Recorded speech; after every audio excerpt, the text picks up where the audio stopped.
नमस्कार शेतकरी मित्रांनो, माझं नाव उमेश शिंदे. मी बायोफॅक इनपुट प्रायव्हेट लिमिटेड कंपनी प्रतिनिधी गिरणारे हेडक्वार्टरसाठी काम बघतो.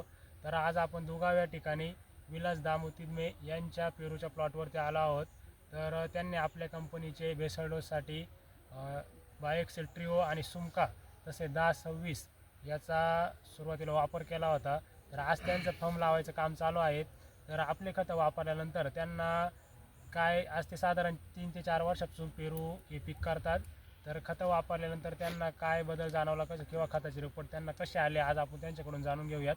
नमस्कार. नमस्कार. तुमचं नाव सांगा. विलास दामोदर तिदमे, राहणार दुगाव, तालुका जिल्हा नाशिक. मोबाईल नंबर सांगा तुमचा. 98 34 54 73 99.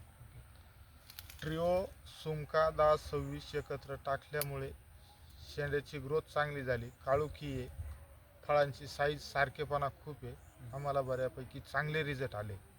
तर त्यांना म्हणजे व्हेरिएशन जे यायचं मागं पुढं फळ व्हायचे, फम सारखेपणा खूप आहे. सारखेपणा खूप आहे. फम लावायला जे मागं पुढे व्हायचं किंवा एकसारखे फम बसत नव्हते आणि एकसारखा शेंडा आहे आणि त्यामध्ये गर्भधारणा पण एकदम चांगल्या प्रकारे.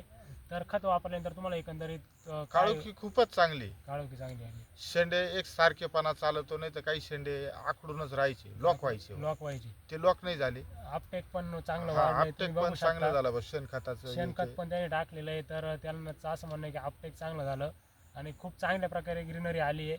तर एकंदरीत तुम्ही खताबद्दल काय सांगा. साईज पण आम्ही दुसरा डोस टाकलेला आहे. हा छाटणीला एक टाकला आणि आता टाकला, तर साईजला खूप फरक पडला. आता तर साईज खताबद्दल भरपूर वाढली. बघ, चांगली खत आहे, एकदम चांगले रिझल्ट आले. चांगले रिझल्ट आले. कारण 10 लिक्विड सोडून काही नाही झालं, पण मग या खतामुळे एक सारखेपणा आणि साईज आली. 4-5व्या दिवशी तर रिझल्ट लागले लगेच. तर इतर शेतकऱ्यांना तुम्ही काय सांगाल. नाही, टाकायला पाहिजे पेरूवाल्यांनी. धन्यवाद.